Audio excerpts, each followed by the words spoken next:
Gemini, welcome back to my channel. It's Krista here to do your bi-weekly reading for February. I am back to doing bi-weeklies as well as your monthlies and your daily reading on Instagram. So this is for Gemini Sun, Moon, and Rising, and it is for February 1st to February 14th. All right, so messages for Gemini, first 2 weeks of February.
All right, folks, let's get your cards down. And of course, I'll get an oracle card for you as well. I have our medicine cards here for an additional message for the first 2 weeks.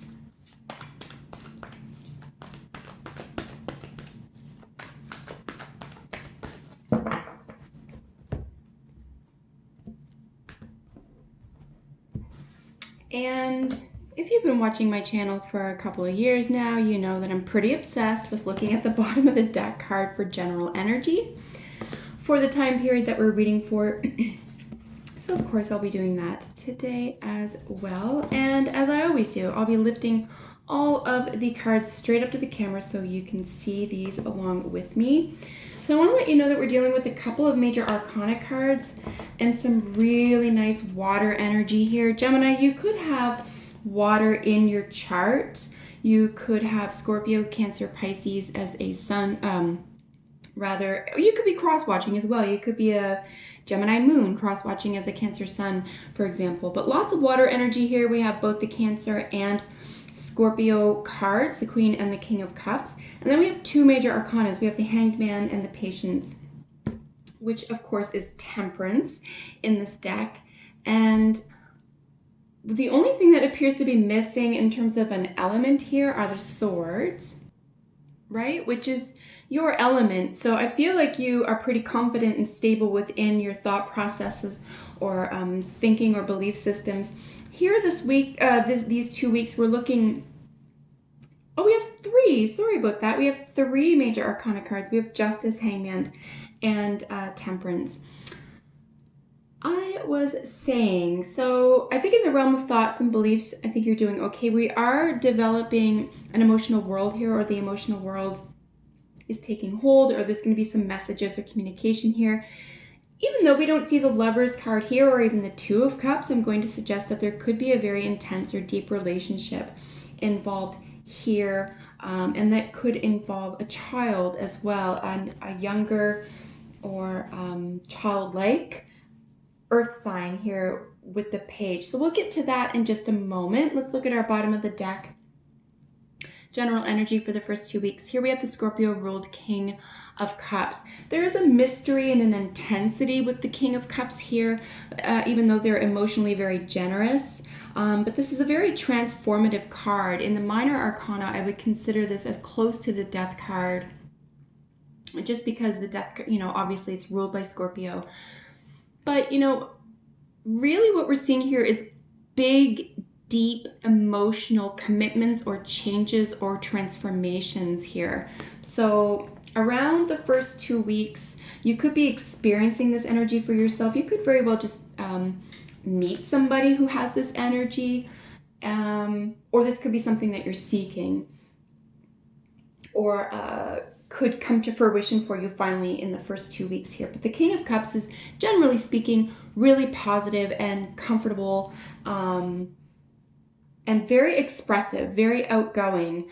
There could even be someone who is interested or really adept at the arts here as well, the performing arts and literature, poetry and so forth. So that's what's underlying all that's going on here. Let's get into each card in their position. Here is the situation. We are looking at justice. I know that the author of this deck called this the strength card, which is regrettable, but it is 8. It is the justice card. However, in the major arcana, it is considered ruled by Leo, and I think this is why she sort of developed the lion in here. Justice really is all about fairness. It's about what is fair, what is right. We're talking about, in my view though, however, when it comes to the justice card, we're looking at man-made laws, not really necessarily the forces of nature. However, there could be something deeper at work here. There could be the law of attraction, the law of rejection, paying a price, give and take. Definitely fairness plays a huge role here.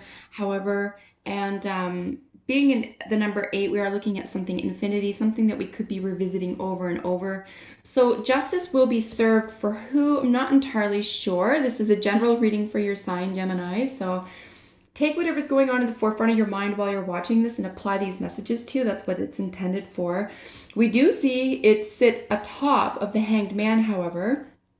So the suggestion here is that there is a fairness around a surrender or a sacrifice, right? Something may need to be removed or given up or accepted fully here in order for you to move ahead with any sense of peace and clarity. And I would even suggest here, emotional wisdom, coming to terms emotionally with something profound.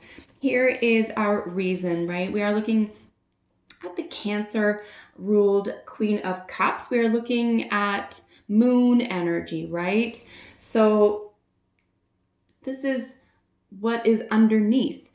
Very similar in some respects to the King, right? This is, the depths of feelings, the depths of emotions, the power of the transformative emotion. Here is the reason for that, right?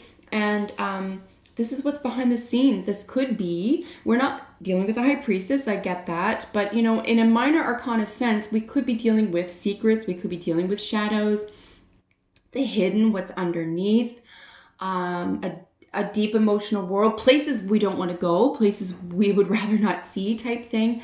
But the Queen of Cups is adept in these places. They are very intuitive. This is a very perceptive energy. So I don't think you really need to study. As I said, we're not dealing with any swords here. You don't need to study or even think about what this is about.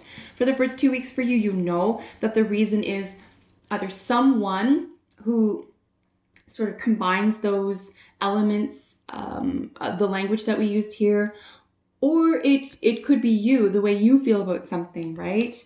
Also, it is 4th house. This is a, Queen of Cups or Cancer rules the 4th house. And this is about the family. This is about mother, nurturing, structure, the first trauma. This is triggers, right? And then, compared to the 8th house here, which is a doubling up on that, this is shared finances, sex, death, and rebirth, in shared finances and possibly even legacies, wills, and estates here. So something having to do specifically with a child that you feel very, very close to. They could be an earth sign, as I mentioned. So the Page of Pentacles is representing the past. And you'll notice that she's looking, even the way that the cards are laid, the Cancerian ruled Queen of Cups here is looking directly at this. So this, 10 to 1, if it's not your child, it's someone's child, or it could be a project, something that you have underway, right, Gemini? You could be treating the child as a project, but it doesn't have to be a human being or a person. This could be an animal. This could be a project or a theme or a study. But there's a sense of news here. There's a sense of a new possibility, a new opportunity in its early stages, right? But this is the past. So And it could be because we're dealing with the earth here, we're dealing with something that may feel a little bit out of your element, frankly, right? You're an air element, Gemini, so you could be dealing with someone, or this could be an energy that feels unfamiliar, new, even strange, but it's definitely, in the body, right? Something that is real, something that is in the natural world here in the past, sort of deciding all this. So let's get into the now. So this is where we're looking at a surrender or a sacrifice. As I mentioned, it is right under justice. There could be an element, like I said at the very beginning, there could be an element of needing to switch something up.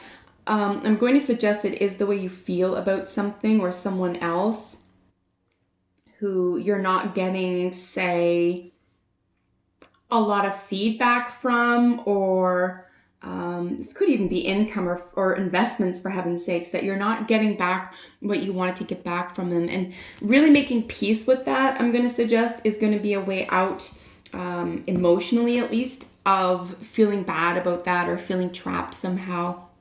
Here we have this gorgeous Eight of Wands in your future. Lots of communication. It could be sudden communication, even travel.